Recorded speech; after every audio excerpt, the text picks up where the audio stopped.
A series that I'm still working on here and there is a series called Tracks, where I started attaching what I like to call backpacks to another type of pest, but one that's not so prevalent and sort of extinguished. It's what's called a best beetle. You can find them in the woods, and they're what eat all of the decay and rotting wood from things that have died in the woods. When I was out in the woods, I'm from Ohio, and I found a colony of these things, and they communicate by rubbing those two little things together at the top, and they can make squeaky noises, so they have sort of an audible language that you can hear, which is unique to these sorts of beetles. They live in pairs, and then they live in a larger colony within that pair, and they go through the forest and eat logs. So I was interested in what their sort of day-to-day pattern looked like. So I started GPS tracking myself, and what sort of patterns I was taking every single day and what that looked like on a map. And then I was attaching these sort of backpacks to these beetles. This is in the daytime, just as sort of a test to these beetles. And this isn't a strenuous task for these things. So if you were this beetle, they have the ability to move what would be equivalent for us as 18,000 pounds. So putting this little backpack on them is not an issue for them to be mobile and kind of carry out their routines. It is Velcro, so that if they at one point decide they want to burrow, it falls off. So I started tracking these things, but they're most active at nighttime. So this is sort of a daytime shot to give you an idea of how they sort of move around and what they do. They're very cute, I think. And I started tracking their habits at night by taking long exposure photographs, generally about 4 hours, of these beetles in habitats and places where I would find them. So these are exposures that are taken between midnight and 4 a.m., where I had found these beetles and then outfitted them with these backpacks and then monitored their sort of tracking habitats across their landscapes and where they live. So this is a series right now of about 15 different places where I found these beetles, some more rural than others.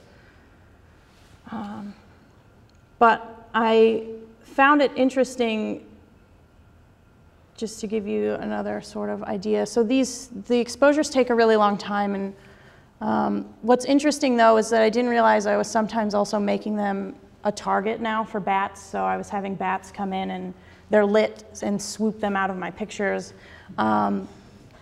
which is, not something I anticipated. But the other thing that's great is that they eventually learned how to rub these things off, and then I stop the image when I can't find the beetles anymore, or I notice there's an LED that's just sort of stuck, and that's where you see either they've sort of burrowed in somewhere, or you can see where, too far.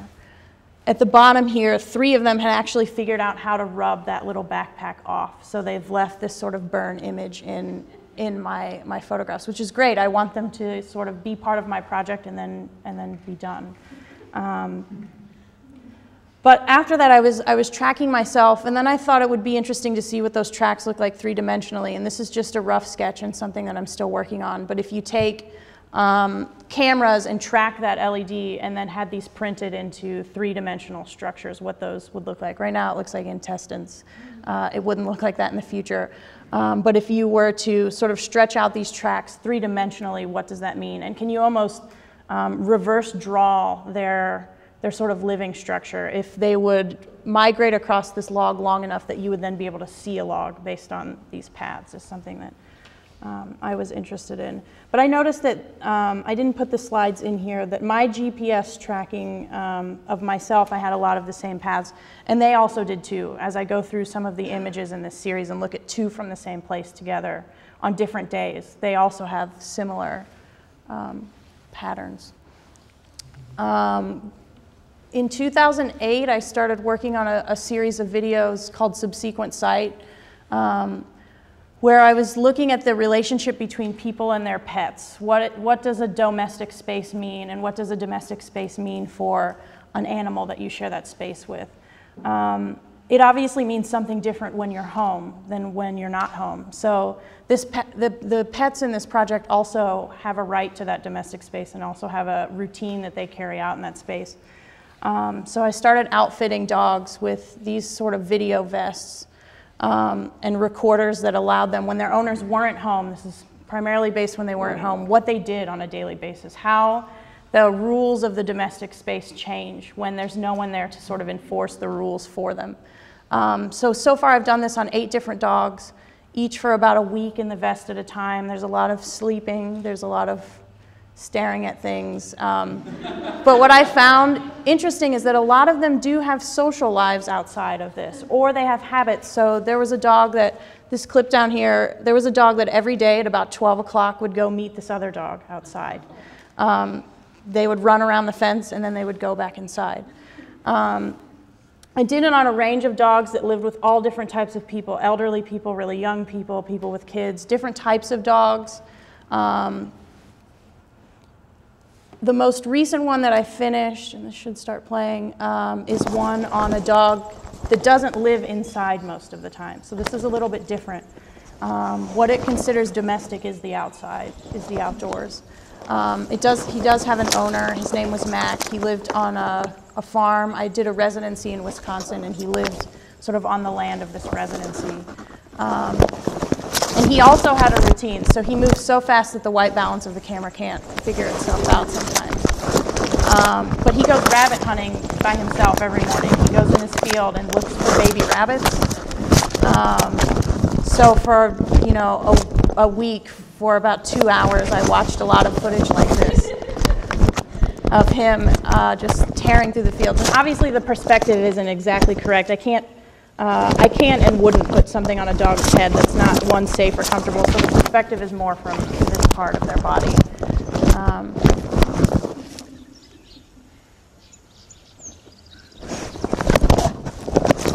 So he was a beagle that was 2. He was the dog that you saw at the very first slide.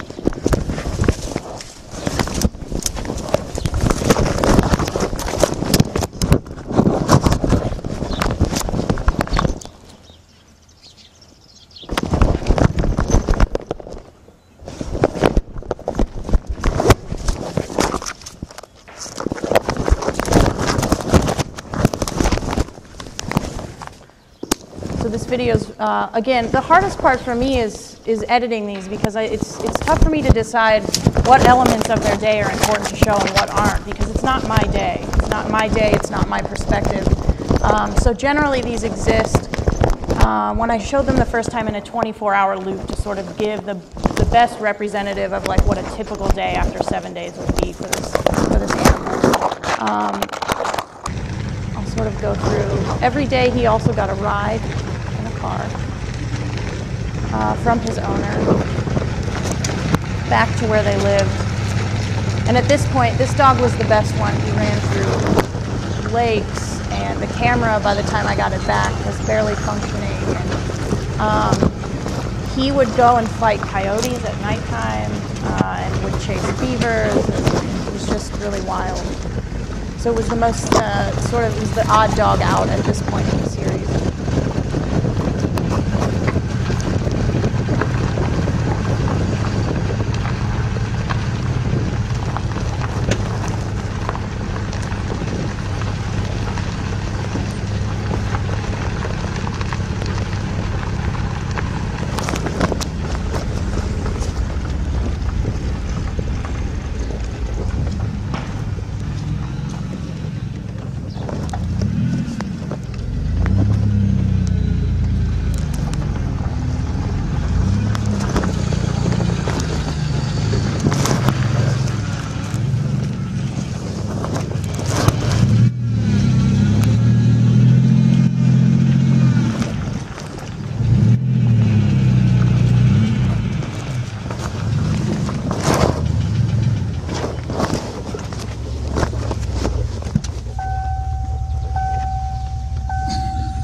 So I like that moment because it's interesting that the dog sort of makes a choice, and I think these are the best sort of parts of these videos, when they decide to make their own choice about how they're going to exist in a space. So he stays in the car and ends up jumping out.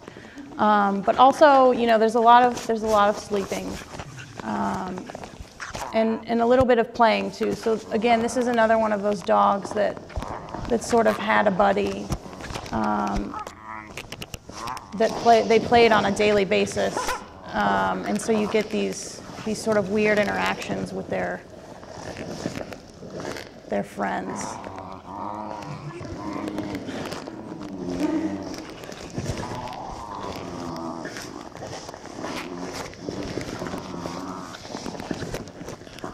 They're playing with this rope toy. I don't know if I can find it specifically, but there's a moment where the other dog comes and just rips it out of his face. Let's see if I can't find it really quick.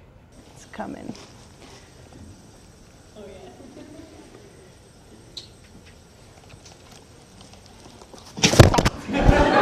It's one of my favorite parts.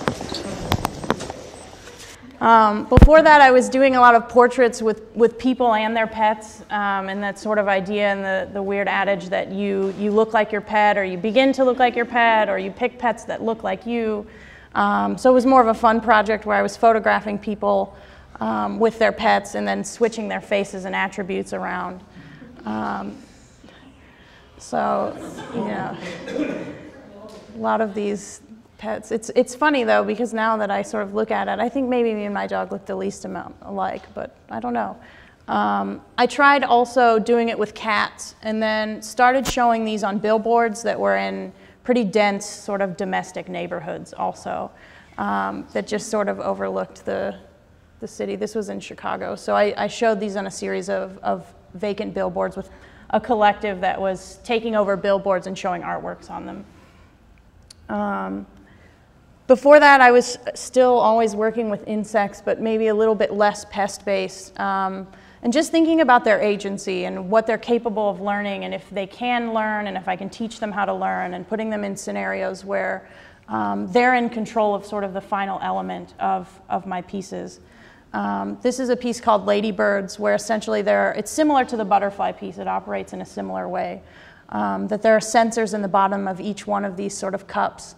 And dependent on which ladybug is dominant enough, so they would sort of fight for position on this sensor because it was warm, it would then trigger a sound, so that was sort of alien sounding.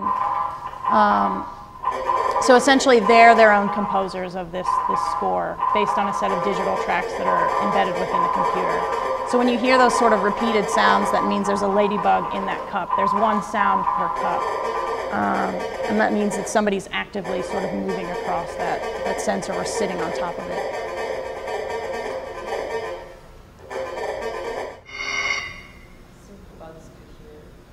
Yeah. I think they feel them more as a vibration more than they audibly can hear it. But yeah, they can hear that sound.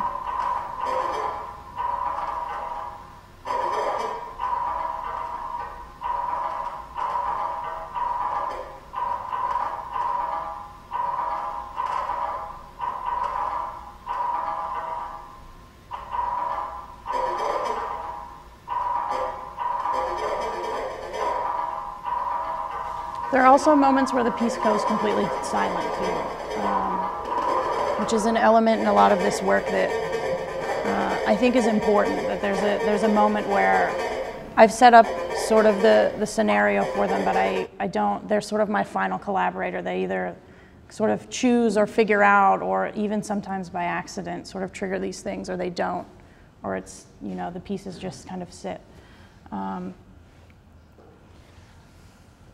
For a long time, I was interested also in becoming a psychologist. I thought I would be like an animal psychologist for a while in college, and I had taken a class with a woman who had these chimpanzees that she lived with. She was a professor at our school who raised these two chimpanzees and was teaching them how to read via a computer system that was picture-based.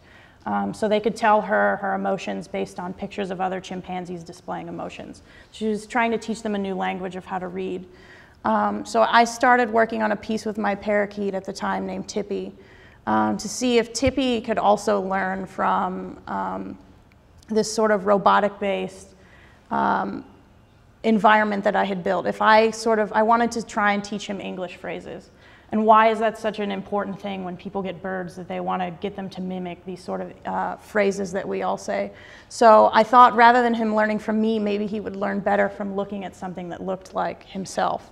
So I built this environment with a bunch of robotic birds that essentially would say phrases, but the phrases came from a human voice. So there were a lot of contradictions happening in this piece. And then Tippy went to live with, when I moved, he lived with my grandma, so the voice that you hear is her voice coming from these robotic parakeets, which is a bit bizarre. Tippy Talk is an interactive parakeet environment that is programmed using Max MSP. Its purpose is to teach parakeets select phrases from the English language. There are 6 mock parakeets whose chests house analog infrared sensors. This is in the beginning stages where he wasn't quite sure with one of the about mock this birds. space. The analog sensor sends a signal to Max MSP to play a recorded phrase from the speakers below. There are 6 select phrases. Here is an example of the Max patch working. Tippy, good morning. So again, this is a little bit of the computer interface. I use several different programming languages for all of these things to run. This is an example of one of them. Sometimes people like to see the back end stuff. Sometimes it's boring. Tippy. Depends on who you are, I suppose. But essentially, it's feeding in these numbers, and based on proximity, then when the certain proximity is reached between the bird and the sort of false robotic bird, one of these phrases is spoken. Something interesting Tippy. About this is that I later gave him a cage mate. My name is Tippy. And that he would essentially only go to the robotic birds that were the Hello. color of his cage mate and not like himself. So that's why there are two Goodbye. different colored birds in here. Goodbye. He didn't like the birds that looked like him. Good morning. Good night. They were, yeah, they're not random. They are based on each bird. So there are only 6 phrases total, only because I thought the best chance at him learning would be repetition. So My each name bird is has Tippy. its own phrase. Since But the he could beginning trigger them at practices of any domestication, sort of random humans seem time. to strive for ways to make their animal companions more like themselves by stripping them of their natural instincts and dispositions. Why do people long for their pets to mimic their humanistic qualities? Is it an attempt to communicate with them, or a dissatisfaction with the way that their natural characteristics fit into our own lifestyles? Are we simply just fascinated with the idea that an animal can mimic our language? This piece further investigates our need to personify animals. The results of this piece will not come instantly, but rather will take several months of Tippy being part of this animated environment. Several questions will be considered while researching his reactions. Will he actually believe that the sound is coming from the mock parakeets? Will he understand the speech? Will he ultimately begin to repeat English phrases? All of these will be points of examination during the duration of this piece. Will it actually be possible to teach birds English through the use of technology? I hope to answer this question through the creation of this piece. So he said, my name is Tippy once, and then that was sort of the end of that. And then my parents' puppy ate Tippy, so Tippy is no longer. Tippy was consumed by a Labrador Retriever about a year ago now. So that sort of project ended when that happened, by the food chain. I was interested in communication at this same time with plants also. This is another, I like to work with a lot of things that anyone can sort of get their hands on. A lot of these things aren't special. This is another type of gift shop plant that you can buy called dancing. It's sometimes called dancing grass. It's more widely referred to as a telegraph plant. And it's a plant that responds to sound stimulation based on vibration waves. So I was trying to communicate with this plant by giving people a microphone and then amplifying the sound of their voice to the plant inside of this enclosure to sort of hold on to those vibrations. And then see how it would respond to the voice. So this is something that I'm also still working on. A lot of these pieces are just sort of years of research where I'm trying to figure out if there's a language of response based on their leaves. And I'll play another video, and I don't know what the sound will be like for this one. Orificial resonance is an interactive sculpture that promotes the communication between humans and plants. It is programmed using the basic stamp. As the viewer approaches the piece, a ping ultrasonic sensor detects their movement. The presence of the human being triggers an amplification system to be powered. The viewer can then speak to the plants through a microphone system that carries their voice into the enclosed environment. So I like to yell at it. It was more fun. It doesn't really recognize words so much as it does the tone of your voice. So I'm wondering if it can give a response based back on tone. The plants used in this piece are known as semaphore or telegraph plants and are native to Asia. They are able to sense sound waves and respond to sound stimulation by moving their small leaflets. These small leaves rotate on their lateral axis and shudder up and down within a period of 2 to 3 minutes if receiving constant stimulation. Orificial resonance literally encourages a direct dialogue between humans and nature. It invites us as human beings to consider alternative ways of communicating with the other species of life that we share our environment with.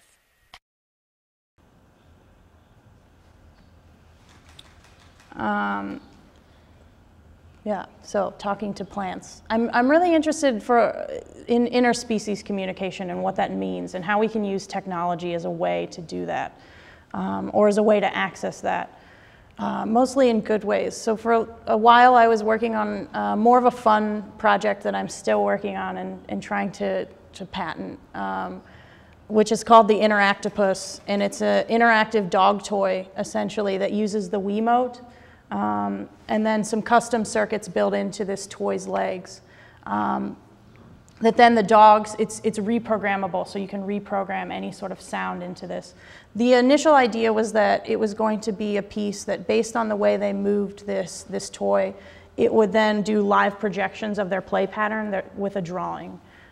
Instead, it's more of like a fun toy for my dogs that when they squeeze it, it then gives them feedback of sounds that they like to hear. So I spent a lot of time sitting down and videotaping my dogs and playing sounds and which sounds were most interesting to them so that they could kind of have this infinitely interesting thing. But also what it would mean if you use this toy for maybe a way to communicate with them, if they could learn how to squeeze a leg that said something to you in English that also made sense to them. If this was a way that they squeeze one leg and it can tell you what they want, or if there's somebody with a disability, if that's for a way for them to communicate with one another. So it started as more of a fun project, and I'll play just a little bit of it, and I think I'm almost out of time. Yeah? No? Okay. Interactopus is a final prototype for a future series of programmable interactive dog toys. The Interactopus houses a modified Wiimote controller that allows the dog to control 11 different sounds that are programmed by the owner. The songs can be programmed to the dog's specific preferences. The dog is able to play these sounds by shaking the toy or by squeezing the 8 different legs. In our current culture, the role of the dog has been mostly rooted in companionship. This companionship has stemmed into many different levels of human and dog interaction. Most commonly within the home, dogs have become somewhat of a play partner. It has been suggested that play is a necessary part of growing up for all young social animals. So again, you'll see that sort of what's behind making this thing go.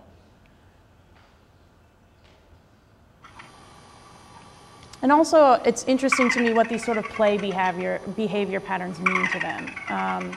I really think of these sort of behaviors as a way that they used to kill things, or how they would hunt things and attack things. And I think they still do that, but just with these weird Technicolor toys that we sort of give them.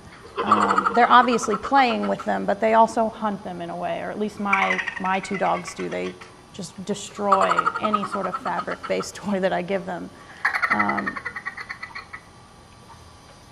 So what does this mean as a rehearsal for those sort of killing and playing patterns that they have from their ancestors? So this is sort of how it works.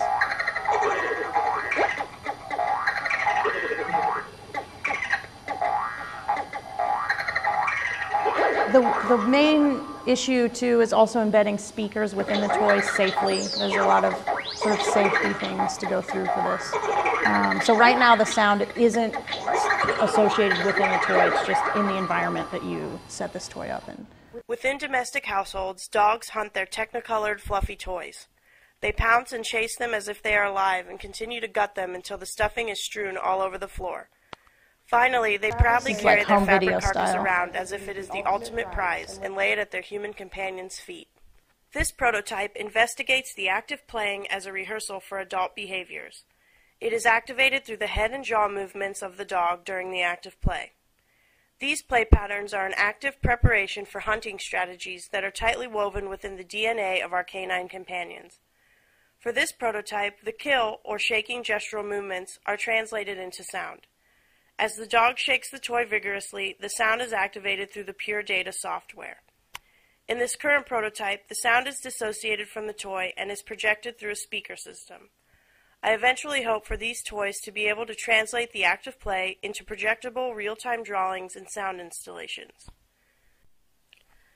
This initial prototype investigates a multitude of different questions and concepts in respect to human and domestic dog interaction and cohabilitation. Is the dog cognitively aware of its ability to produce dissociated sounds from the toy? Do dogs have the capabilities and understanding to operate and utilize technology that is available to them via their human counterparts? Most importantly, this prototype is intended as a study of the introduction of a technological interface to a domestic dog and to further study how humans and dogs are co-evolving within a rapidly changing technoculture. We'll watch this for like 10 seconds. So this is, we lived by a train at the time, so there's a lot of back noise.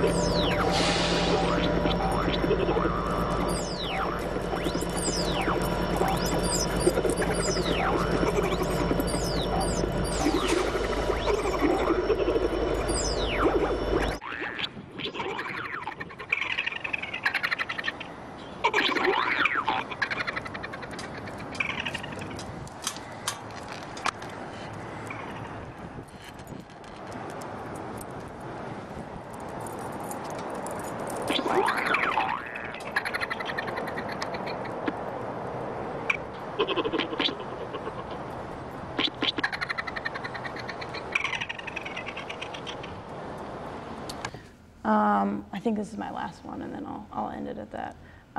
For a long time, I was also thinking about pests still, but also as producers in a different sort of way. When I first started thinking about pests, let's see, it's been about 4 years ago when I started working with these things. I was interested in this other type of grain beetle that we get in Ohio that basically destroys wheat crops if you get it. And I was trying to figure out a system that would allow them to sort of re-farm a plant that they destroyed. So for a plant that they destroyed, they could essentially grow a new one, and if they could learn how to become cultivators of their own food. And I will tell you whether or not this worked. But the idea then was that you could put them in pods and they would learn how to control a water and light-based system by moving in certain directions in the space. And basically they would reproduce the food that they were sort of killing, or they would produce the food for themselves. And then I'll show this video, and then that will be the end of me up here talking. Producers Prototype 1 is an interactive farming system that allows black beetles to cultivate and sustain their own source of food. Black beetles, who are typically pests to grain-producing crops and stored grains in domestic households, are seen as a nuisance to specific types of crops. In this interactive sculpture, the beetle's movement through the main farming unit triggers infrared sensors that control the farming system. One infrared sensor controls a watering unit, and the other controls a plant lighting system. The beetles thus become cultivators of their own nourishment, and in turn are regrowing the crop in which they destroy. Attached to the main farming unit are watering pods, which allow the beetles to access the moisture that they also need to survive. Unfortunately, due to the season, the grain-bearing plants were unable to be grown indoors. In this prototype, the grain-bearing crop is replaced by a common houseplant. Can the beetles sustain the growth of their own food? I hope to find the answer to this question and many more while creating different models of this piece. So they drown themselves by overwatering. So unsuccessful first attempt, but I think there are ways to essentially reward them into learning the patterns that would then produce their own. However, there's a fine line in that for me, in that I'm not necessarily wanting to be their teacher so much as I'm wanting to know if they can teach themselves based on these scenarios that I'm putting them in. So that's it for today.